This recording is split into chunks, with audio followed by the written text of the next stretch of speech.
In this video, we're going to go over how to derive an exponential function that links up to a previous function, so it's a smooth transition from one function to another function. Exponential functions are quite tricky. You'll often run into a situation where you'll get a math error or it's an unsolvable kind of situation, but there is a somewhat easy way to deriving an exponential function that has the same gradient as the previous function. The only catch is there are some limitations, only some minor limitations, but it's possible to do this. So first things first, let's just talk about some of the general forms. Some exponential functions will look like this, where you've got a times by b to the power of x minus c plus d. That's one version of an exponential function. Another version you could see maybe a little bit more simple as a to the power of x minus c plus d. Another general form you could see written as a times by b to the power of c bracket x minus d plus e, so where you've got 5 variables, and these can become like more and more complex. So after mucking around with this myself, I've realized that the best approach or the best type of general form to use for an exponential function for this problem specifically is y equals a to the power of x minus c plus d. Actually, I've just thought it's probably a little bit more appropriate to change these from c and d to just b and c, so we're going up in alphabetical order with our pronumerals. So before we do anything, we're going to have to make some assumptions about this exponential function. And what we're going to have to assume, and this is what I've realized through a lot of mathematics and a lot of diving deep into this, I've learned that it's best to just assume it. And it does kind of sound odd and counterintuitive, like why are we assuming something? But it's best to just assume that a, which is the growth factor, it's best to assume that that is some kind of value. Now, the way that we can assume what a is we can look at the graphs of some other exponential functions. So let's make some observations about some other exponential functions here. So I've got a list of exponential functions. Now, our line is kind of steep. So like what you can see here is as you increase the value of a, the steepness of your line or of your exponential curve increases. Like the exponential function goes up faster and faster if a is larger and larger. So let's just go back up to our model that we're trying to find. So I would look at this and I think it definitely wouldn't be as steep as 10x, a little bit higher than 3x-ish, so maybe 4 or 5. Let's just say 5.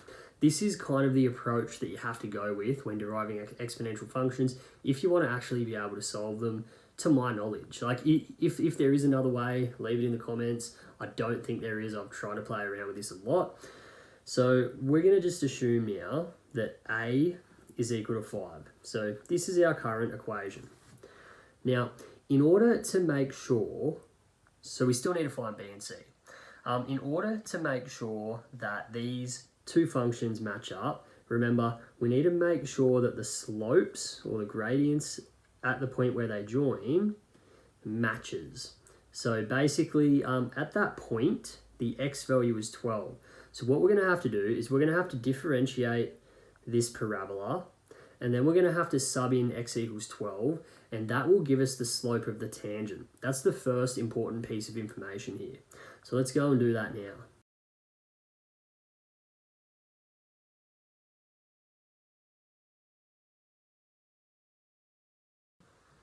Alright, so we've found the derivative. I've simplified it a little bit. I'm not going to go through that process. That's just assumed knowledge, hence why the video was sped up. Now we're just going to sub in 12 for x. Alright, and the value that we get, so the gradient of the slope is 1.125. So let's just make a note of that at the top here. Now what we're going to do is we're going to differentiate the second function that we have, and then we're going to let that equal 1.125 when our x value is equal to 12. Alright, so we're differentiating an exponential function. So y dash is going to be equal to 5 to the power of x minus b. The c value on the end, the constant, is just going to drop off and disappear. Now, there's a bit of a rule, like an odd sort of rule that doesn't come up often with exponential functions. If you're deriving an exponential function that does not have a base of e, so notice this has a base of 5. The way to derive this is I've got to times this by the natural log of 5. That's just kind of like a rule it's not really a common rule. I'm not even sure if I've taught that rule to my class, but it's just a rule that it sort of is what it is. And then what we should be doing is we should be timesing this by the derivative of the top part here. In this case, the derivative of the top part is just going to be 1, so we don't really have to even times that. So we can say that our derivative function is this. Now we also know that the gradient the gradient is 1.125 when our x value is equal to 12. So we're going to plug in 12 for x. Now we've got an equation with one unknown, so we can use this information to find our b value. I'm going to rearrange. I'm going to move the natural log of 5 over to the other side. So we're going to get 1.125 over natural log of 5 is equal to 5 to the power of 12 minus b. Now I've got to move this 5 over to the other side. The way to do that is I'm going to move it over and change it to log base 5. So we could say that we've got log base 5 of all of this is equal to 12 minus b. And then doing some rearranging, we could express this as b is equal to 12 minus log base 5 of 1.125 over the natural log of 5.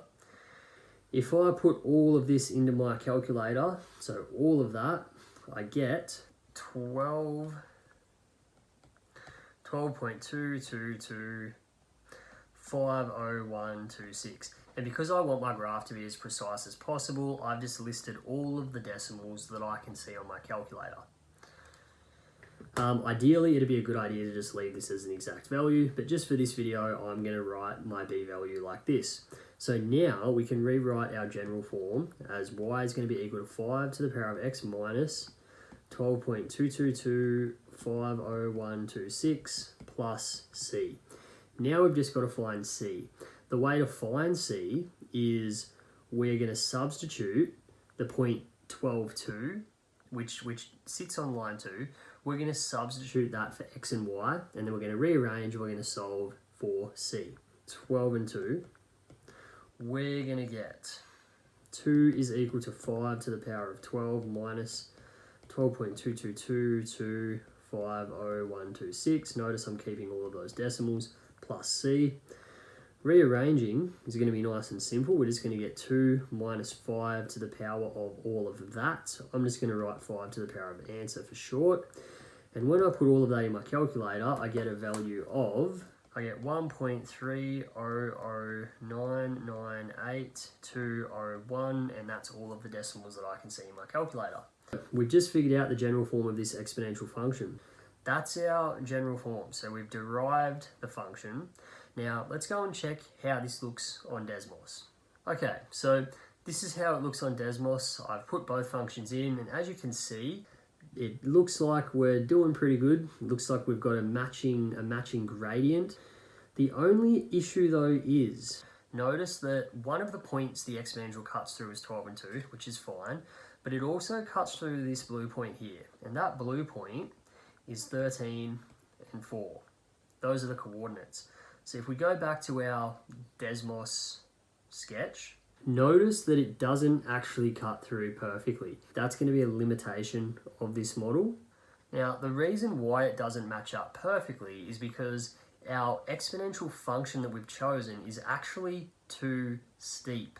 So we need a slightly wider exponential function. Now, this all comes back to the assumption that we made at the beginning before doing anything. Remember, we assumed that the a value, or the growth factor, was going to be equal to 5. Now remember, if we want that to be wider, then we've got to make that 5 smaller. So maybe next time we do this, we might try to have a is equal to 4. That might be a little bit closer. And then, however, it's not as simple as just changing 4 and keeping B and C the same, because if we change the growth factor, if we change the value of A, then the value of B and the value of C are going to also change. So it's not going to work at all if we just change it from 4 to 5.